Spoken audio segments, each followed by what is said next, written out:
Welcome. Today we're reading the chapter Among the Maniacs of the novel Tarzan the Untamed.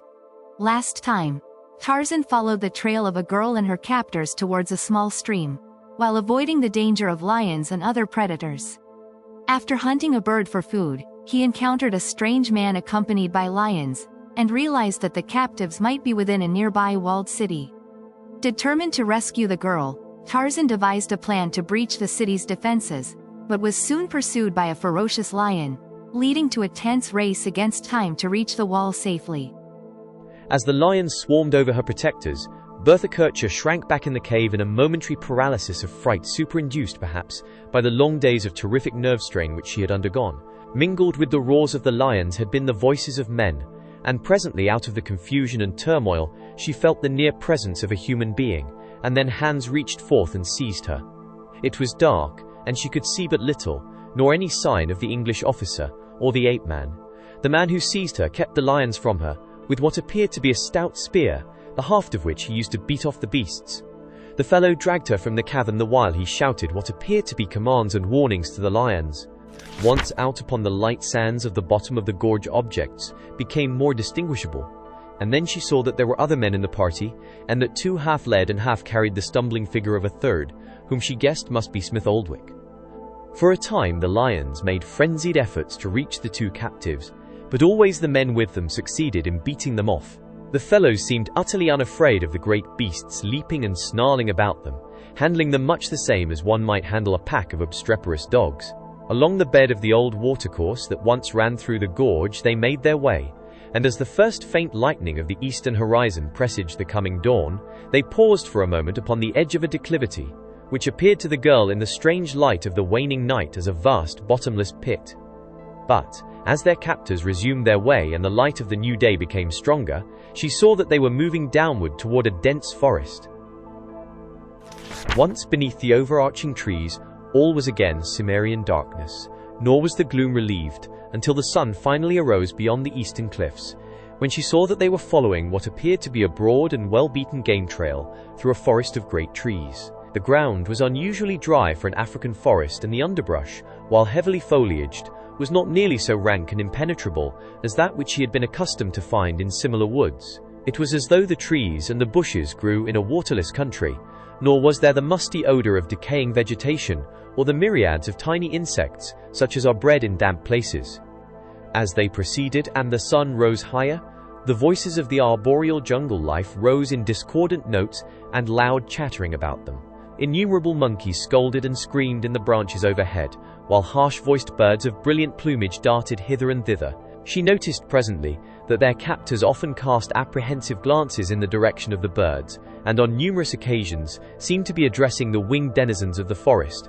One incident made a marked impression on her. The man who immediately preceded her was a fellow of powerful build, yet, when a brilliantly colored parrot swooped downward toward him, he dropped upon his knees and, covering his face with his arms, bent forward until his head touched the ground. Some of the others looked at him and laughed nervously. Presently the man glanced upward, and seeing that the bird had gone, rose to his feet and continued along the trail. It was at this brief halt that Smith Oldwick was brought to her side by the men who had been supporting him. He had been rather badly mauled by one of the lions, but was now able to walk alone, though he was extremely weak from shock and loss of blood. "Pretty mess, what?" he remarked with a wry smile, indicating his bloody and disheveled state. "It is terrible," said the girl. "I hope you are not suffering." "Not as much as I should have expected," he replied, "but I feel as weak as a fool." "What sort of creatures are these beggars anyway?" "I don't know," she replied. "There is something terribly uncanny about their appearance." The man regarded one of their captors closely for a moment, and then, turning to the girl, asked, "Did you ever visit a madhouse?" She looked up at him in quick understanding, and with a horrified expression in her eyes. "That's it," she cried. "They have all the earmarks," he said. "Whites of the eyes showing all around the irises, hair growing stiffly erect from the scalp and low down upon the forehead. Even their mannerisms and their carriage are those of maniacs." The girl shuddered. "Another thing about them," continued the Englishman, "that doesn't appear normal, is that they are afraid of parrots and utterly fearless of lions." "Yes," said the girl, "and did you notice that the birds seem utterly fearless of them? Really seem to hold them in contempt? Have you any idea what language they speak?" "No," said the man. "I have been trying to figure that out. It's not like any of the few native dialects of which I have any knowledge." "It doesn't sound at all like the native language," said the girl, "but there is something familiar about it. You know, every now and then I feel that I am just on the verge of understanding what they are saying, or at least that somewhere I have heard their tongue before, but final recognition always eludes me." "I doubt if you ever heard their language spoken," said the man. "These people must have lived in this out-of-the-way valley for ages, and even if they had retained the original language of their ancestors without change, which is doubtful, it must be some tongue that is no longer spoken in the outer world." At one point, where a stream of water crossed the trail, the party halted while the lions and the men drank. They motioned to their captives to drink too, and as Bertha Kircher and Smith Oldwick, lying prone upon the ground, drank from the clear, cool water of the rivulet, they were suddenly startled by the thunderous roar of a lion a short distance ahead of them. Instantly the lions with them set up a hideous response, moving restlessly to and fro with their eyes always either turned in the direction from which the roar had come, or toward their masters, against whom the tawny beasts slunk. The men loosened the sabers in their scabbards, the weapons that had aroused Smith Oldwick's curiosity as they had Tarzan's, and grasped their spears more firmly. Evidently there were lions and lions, and while they evinced no fear of the beasts which accompanied them, it was quite evident that the voice of the newcomer had an entirely different effect upon them, although the men seemed less terrified than the lions. Neither, however, showed any indication of an inclination to flee. On the contrary, the entire party advanced along the trail in the direction of the menacing roars, and presently there appeared in the center of the path a black lion of gigantic proportions. To Smith Oldwick and the girl he appeared to be the same lion that they had encountered at the plain, and from which Tarzan had rescued them. But it was not Numa of the pit, although he resembled him closely. The black beast stood directly in the center of the trail, lashing his tail and growling menacingly at the advancing party. The men urged on their own beasts, who growled and whined but hesitated to charge. Evidently becoming impatient, and in full consciousness of his might, the intruder raised his tail stiffly erect and shot forward. Several of the defending lions made a half-hearted attempt to obstruct his passage, but they might as well have placed themselves in the path of an express train, as hurling them aside the great beast leaped straight for one of the men. A dozen spears were launched at him, and a dozen sabers leaped from their scabbards. Gleaming, razor-edged weapons they were, but for the instant rendered futile by the terrific speed of the charging beast.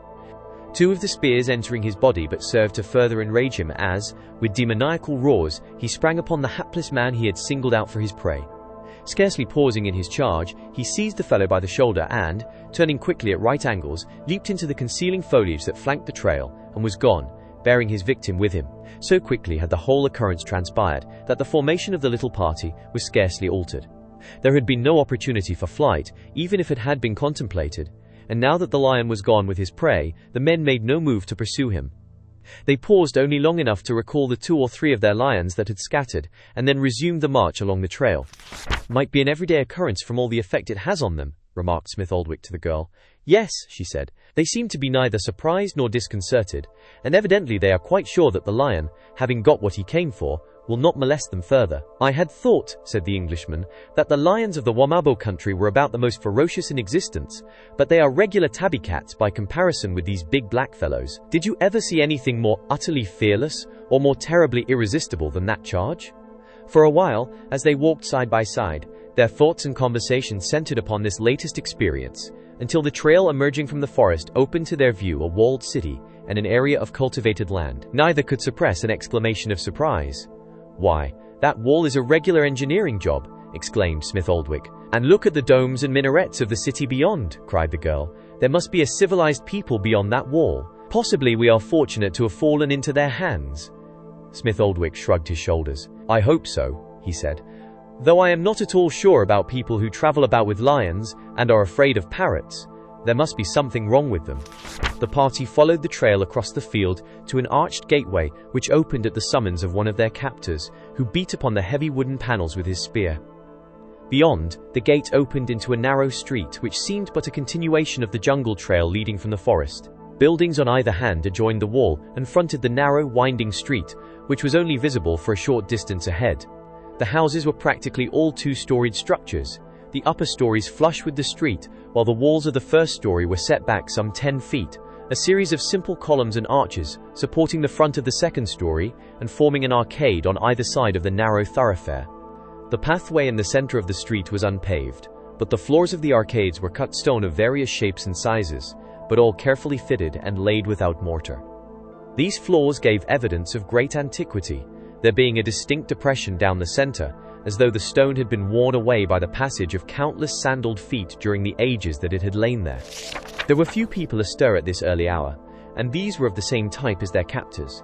At first, those whom they saw were only men, but as they went deeper into the city, they came upon a few naked children playing in the soft dust of the roadway. Many they passed showed the greatest surprise and curiosity in the prisoners, and often made inquiries of the guards, which the two assumed must have been in relation to themselves, while others appeared not to notice them at all. "I wish we could understand their bally language," exclaimed Smith Oldwick. "Yes," said the girl, "I would like to ask them what they are going to do with us." "That would be interesting," said the man. "I have been doing considerable wandering along that line myself." "I don't like the way their canine teeth are filed," said the girl. "It's too suggestive of some of the cannibals I have seen." "You don't really believe they are cannibals, do you?" asked the man. "You don't think white people are ever cannibals, do you?" "Are these people white?" asked the girl. "They're not Negroes, that's certain," rejoined the man. "Their skin is yellow, but yet it doesn't resemble the Chinese exactly, nor are any of their features Chinese." It was at this juncture that they caught their first glimpse of a native woman. She was similar in most respects to the men, though her stature was smaller and her figure more symmetrical. Her face was more repulsive than that of the men, possibly because of the fact that she was a woman, which rather accentuated the idiosyncrasies of eyes, pendulous lip, pointed tusks and stiff, low-growing hair. The latter was longer than that of the men, and much heavier. It hung about her shoulders and was confined by a colored bit of some lacy fabric. Her single garment appeared to be nothing more than a filmy scarf, which was wound tightly around her body from below her naked breasts, being caught up some way at the bottom near her ankles. Bits of shiny metal resembling gold ornamented both the headdress and the skirt. Otherwise, the woman was entirely without jewelry. Her bare arms were slender and shapely, and her hands and feet well proportioned and symmetrical. She came close to the party as they passed her, jabbering to the guards who paid no attention to her. The prisoners had an opportunity to observe her closely as she followed at their side for a short distance. "The figure of a houri," remarked Smith Oldwick, "with the face of an imbecile." The street they followed was intersected at irregular intervals by crossroads, which, as they glanced down them, proved to be equally as tortuous as that through which they were being conducted. The houses varied but little in design. Occasionally there were bits of color, or some attempt at other architectural ornamentation. Through open windows and doors, they could see that the walls of the houses were very thick, and that all apertures were quite small, as though the people had built against extreme heat, which they realized must have been necessary in this valley buried deep in an African desert. Ahead they occasionally caught glimpses of larger structures, and as they approached them, came upon what was evidently a part of the business section of the city. There were numerous small shops and bazaars interspersed among the residences, and over the doors of these were signs painted in characters strongly suggesting Greek origin, and yet it was not Greek, as both the Englishman and the girl knew. Smith Oldwick was by this time beginning to feel more acutely the pain of his wounds, and the consequent weakness that was greatly aggravated by loss of blood. He staggered now occasionally, and the girl, seeing his plight, offered him her arm. "No," he expostulated, "you have passed through too much yourself to have any extra burden imposed upon you." But though he made a valiant effort to keep up with their captors, he occasionally lagged, and upon one such occasion the guards for the first time showed any disposition toward brutality. It was a big fellow who walked at Smith Oldwick's left. Several times he took hold of the Englishman's arm and pushed him forward not ungently, but when the captive lagged again and again, the fellow suddenly, and certainly with no just provocation, flew into a perfect frenzy of rage. He leaped upon the wounded man, striking him viciously with his fists, and bearing him to the ground, grasped his throat in his left hand, while with his right he drew his long sharp saber. Screaming terribly, he waved the blade above his head. The others stopped and turned to look upon the encounter with no particular show of interest. It was as though one of the party had paused to readjust a sandal, and the others merely waited until he was ready to march on again. But if their captors were indifferent, Bertha Kircher was not. The close-set blazing eyes, the snarling fanged face, and the frightful screams filled her with horror, while the brutal and wanton attack upon the wounded man aroused within her the spirit of protection for the weak that is inherent in all women. Forgetful of everything other than that a weak and defenseless man was being brutally murdered before her eyes, the girl cast aside discretion and, rushing to Smith Oldwick's assistance, seized the uplifted sword arm of the shrieking creature upon the prostrate Englishman.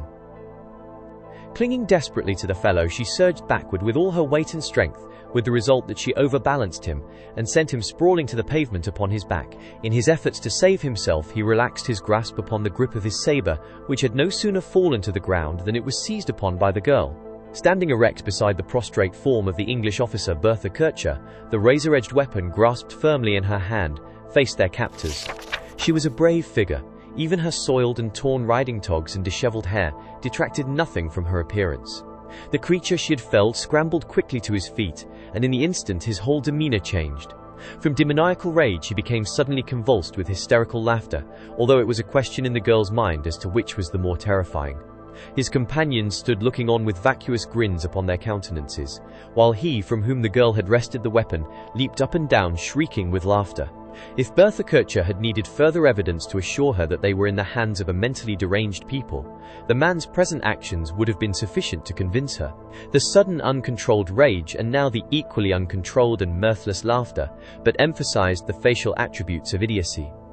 Suddenly realizing how helpless she was in the event any one of the men should seek to overpower her, and moved by a sudden revulsion of feeling that brought on almost a nausea of disgust, the girl hurled the weapon upon the ground at the feet of the laughing maniac and, turning, kneeled beside the Englishman. "It was wonderful of you," he said, "but you shouldn't have done it. Don't antagonize them. I believe that they are all mad, and you know they say that one should always humor a madman." She shook her head. "I couldn't see him kill you," she said. A sudden light sprang to the man's eyes as he reached out a hand and grasped the girl's fingers. "Do you care a little now?" he asked. "Can't you tell me that you do? Just a bit?" She did not withdraw her hand from his, but she shook her head sadly. "Please don't," she said. "I am sorry that I can only like you very much." The light died from his eyes, and his fingers relaxed their grasp on hers.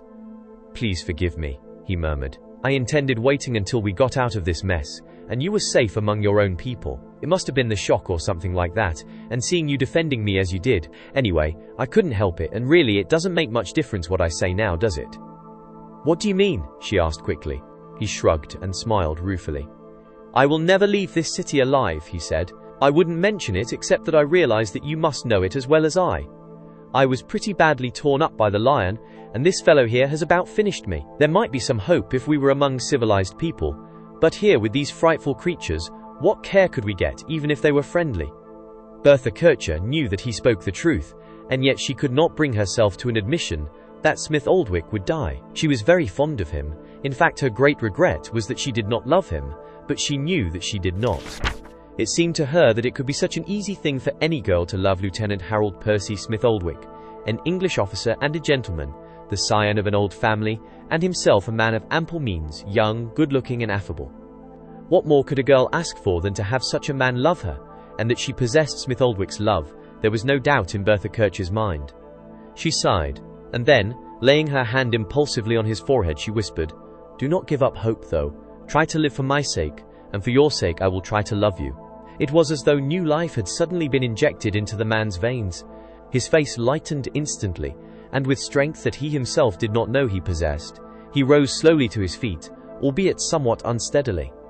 The girl helped him and supported him after he had arisen. For the moment, they had been entirely unconscious of their surroundings, and now as she looked at their captors, she saw that they had fallen again into their almost habitual manner of stolid indifference, and at a gesture from one of them, the march was resumed, as though no untoward incident had occurred. Bertha Kircher experienced a sudden reaction from the momentary exaltation of her recent promise to the Englishman.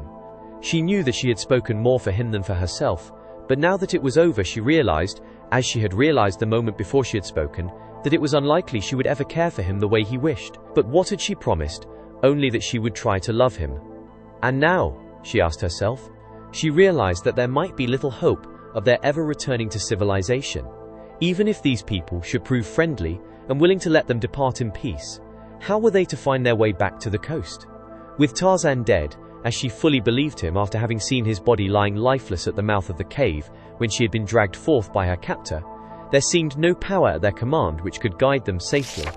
The two had scarcely mentioned the ape-man since their capture, for each realized fully what his loss meant to them. They had compared notes relative to those few exciting moments of the final attack and capture, and had found that they agreed perfectly upon all that had occurred.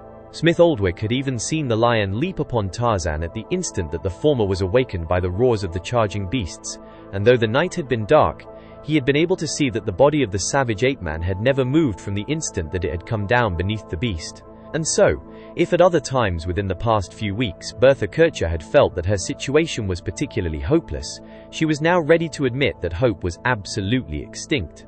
The streets were beginning to fill with the strange men and women of this strange city. Sometimes individuals would notice them and seem to take a great interest in them, and again others would pass with vacant stares, seemingly unconscious of their immediate surroundings and paying no attention whatsoever to the prisoners. Once they heard hideous screams up a side street, and looking they saw a man in the throes of a demoniacal outburst of rage, similar to that which they had witnessed in the recent attack upon Smith Oldwick. This creature was venting his insane rage upon a child which he repeatedly struck and bit, pausing only long enough to shriek at frequent intervals. Finally, just before they passed out of sight, the creature raised the limp body of the child high above his head and cast it down with all his strength upon the pavement, and then, wheeling and screaming madly at the top of his lungs, he dashed headlong up the winding street. 2 women and several men had stood looking on at the cruel attack. They were at too great a distance for the Europeans to know whether their facial expressions portrayed pity or rage, but be that as it may, none offered to interfere. Few yards farther on, a hideous hag leaned from a second-story window, where she laughed and gibbered, and made horrid grimaces at all who passed her. Others went their ways, apparently attending to whatever duties called them, as soberly as the inhabitants of any civilized community. "God," muttered Smith Oldwick, "what an awful place." The girl turned suddenly toward him. "You still have your pistol?" she asked him. "Yes," he replied. "I tucked it inside my shirt. They did not search me, and it was too dark for them to see whether I carried any weapons or not, so I hid it in the hope that I might get through with it." She moved closer to him and took hold of his hand. "Save 1 cartridge for me, please," she begged. Smith Oldwick looked down at her and blinked his eyes very rapidly. An unfamiliar and disconcerting moisture had come into them. He had realized, of course, how bad a plight was theirs, but somehow it had seemed to affect him only. It did not seem possible that anyone could harm this sweet and beautiful girl, and that she should have to be destroyed by him. It was too hideous. It was unbelievable, unthinkable. If he had been filled with apprehension before, he was doubly perturbed now.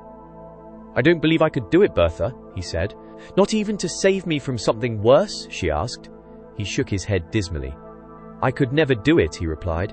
The street that they were following suddenly opened upon a wide avenue, and before them spread a broad and beautiful lagoon, the quiet surface of which mirrored the clear cerulean of the sky.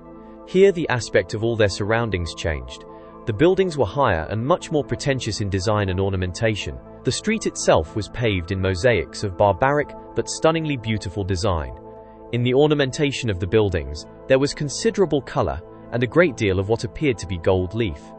In all the decorations there was utilized in various ways the conventional figure of the parrot, and, to a lesser extent, that of the lion and the monkey. Their captors led them along the pavement beside the lagoon for a short distance, and then through an arched doorway into one of the buildings facing the avenue. Here, directly within the entrance, was a large room furnished with massive benches and tables, many of which were elaborately hand-carved with the figures of the inevitable parrot, the lion, or the monkey, the parrot always predominating. Behind one of the tables sat a man who differed in no way that the captives could discover from those who accompanied them. Before this person the party halted, and one of the men who had brought them made what seemed to be an oral report. Whether they were before a judge, a military officer, or a civil dignitary they could not know, but evidently he was a man of authority, for, after listening to whatever recital was being made to him the while he closely scrutinized the 2 captives, he made a single futile attempt to converse with them, and then issued some curt orders to him who had made the report. Almost immediately, 2 of the men approached Bertha Kircher and signaled her to accompany them. Smith Oldwick started to follow her, but was intercepted by one of their guards. The girl stopped then and turned back, at the same time looking at the man at the table and making signs with her hands, indicating, as best she could, that she wished Smith Oldwick to remain with her. But the fellow only shook his head negatively, and motioned to the guards to remove her. The Englishman again attempted to follow but was restrained. He was too weak and helpless even to make an attempt to enforce his wishes. He thought of the pistol inside his shirt, and then of the futility of attempting to overcome an entire city with the few rounds of ammunition left to him. So far, with the single exception of the attack made upon him, they had no reason to believe that they might not receive fair treatment from their captors, and so he reasoned that it might be wiser to avoid antagonizing them until such a time as he became thoroughly convinced that their intentions were entirely hostile. He saw the girl led from the building, and just before she disappeared from his view, she turned and waved her hand to him. "Good luck," she cried, and was gone. The lions that had entered the building with the party had, during their examination by the man at the table, been driven from the apartment through a doorway behind him. Toward this same doorway, two of the men now led Smith Oldwick. He found himself in a long corridor from the sides of which other doorways opened, presumably into other apartments of the building. At the far end of the corridor he saw a heavy grating beyond which appeared an open courtyard. Into this courtyard the prisoner was conducted, and as he entered it with the two guards he found himself in an opening which was bounded by the inner walls of the building. It was in the nature of a garden in which a number of trees and flowering shrubs grew. Beneath several of the trees were benches, and there was a bench along the south wall. But what aroused his most immediate attention was the fact that the lions who had assisted in their capture, and who had accompanied them upon the return to the city, lay sprawled about upon the ground, or wandered restlessly to and fro. Just inside the gate his guard halted. The two men exchanged a few words, and then turned and re-entered the corridor. The Englishman was horror-stricken, as the full realization of his terrible plight forced itself upon his tired brain. He turned and seized the grating in an attempt to open it and gain the safety of the corridor, but he found it securely locked against his every effort, and then he called aloud to the retreating figure of the men within. The only reply he received was a high-pitched, mirthless laugh, and then the two passed through the doorway at the far end of the corridor, and he was alone with the lions. Did you enjoy today's chapter of Tarzan the Untamed? Why not subscribe and ring the bell?